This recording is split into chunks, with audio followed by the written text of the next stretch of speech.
Geek out.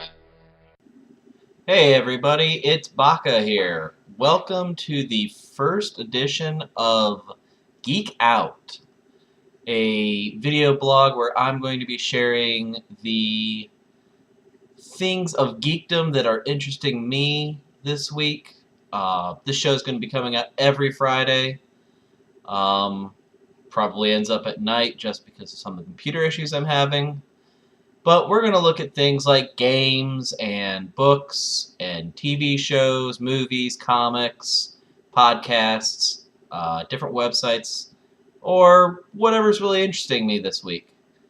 Hopefully, later on we'll be able to have some guests, some interviews, some actual intro music, some cats flying around. But anyway, let's get on with this so that we don't take up too much of your time. I have been,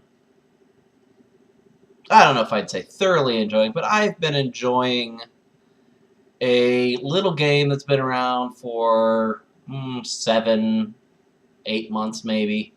But I'm finally just getting into it, and that is a little game called StarCraft 2. Those of you who are pretty well up on your YouTube channels, you might have seen Husky StarCraft or Day 9, two great StarCraft 2 casters. They will post replays of Grandmasters and really interesting StarCraft 2 matches, and they will cast them like they were sporting events. It's esports. There are great tournaments out there that you can watch. Major League Gaming, things like that. Pretty interesting, great way to learn strategy. Day 9 treats it like it is almost like a classroom. It'd be a great little installment for something like that. I am currently going through the campaign because it's been close to 10 years since I've actively played StarCraft game, that having been Brood War. I'm trying to get back in the swing of it before I start doing some multiplayer stuff.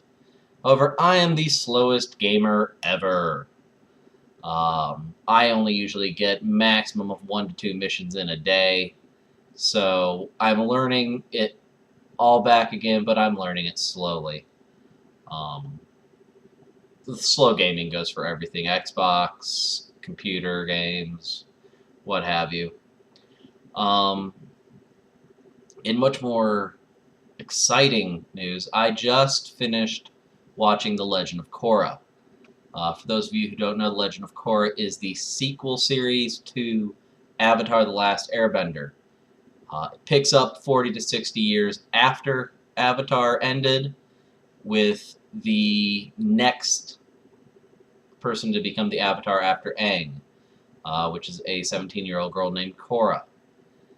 The first season deals with her truly becoming the Avatar, finally in the last episode learning airbending, and there's a lot of action in this series. The first series is a lot more adventuresome, traveling throughout the world.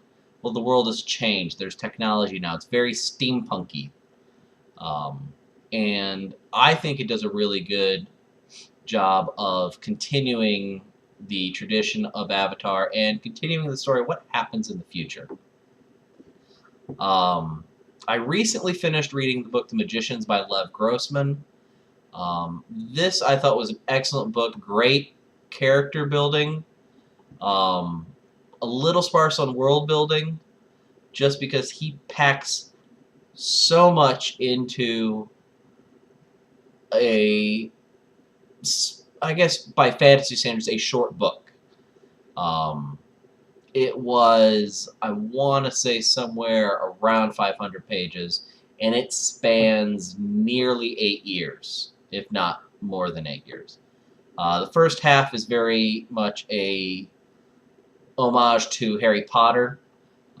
There's a magical school that the main character goes to. He actually goes there during his senior year of high school, so it's more of a college.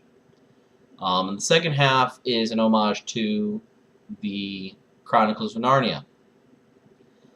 There's a magical world named Fillory that the main characters end up going to, but it is not how it's portrayed in the novels. And it's a world about a fantasy world that is from a series of novels, as if you suddenly discovered Narnia was real.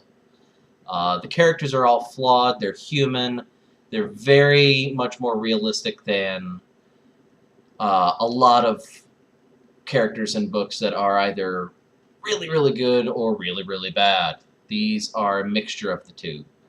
My camera is going all crazy on me. I'm currently reading The Way of Shadows by Brent Weeks. This is the first book of the Night Angel trilogy. It's basically a story about a kid named Azoth who goes from being a guild rat, basically street kid, to becoming the apprentice of the world's greatest assassin. And from what spoilers I've read, he goes on to becoming the next generation, if you will. There's some magic involved. There's some medieval sort of work to the world, but it's not Song of Ice and Fire medieval. There's some Italian Renaissance mixed in there, things like that. It's a really interesting mix. To go along with these books, there is a specific podcast that I love to listen to. I also watch its YouTube show, and that is a podcast called Sword and Laser. It is a science fiction fantasy podcast / book club / interview show. They have a lot of great writers on there that they get to interview. Recently, they just had George R.R. Martin talking about Song of Ice and Fire. They've had James S.A. Corey, the two writers who go by one pseudonym, authors of Leviathan Wakes, which is their July book. So please go check them out. They can be found on iTunes under Sword and Laser. You can also go on youtube.com/geekandsundry. That link will be posted below here. It's one of Felicia Day's shows that she's put up there. She's not on the show, but she's one of the producers. Let's see. They have shows like Tabletop with Will Wheaton, The Flog with Felicia Day, some other really good stuff on there. Dark Horse Motion Comics. Again, that's youtube.com/geekandsundry. Let's see. That's going to do it for this week. Please leave a comment below if you like or dislike this. Tell me what you think could be better. Subscribe. I do promise that it's going to get a little more natural. We're going to have a little more things. Like I said, I'd like to get some theme music. I have a friend who I think can pull that off for me. And lots more stuff to come. Thanks, guys, for watching. See you next week. Geek.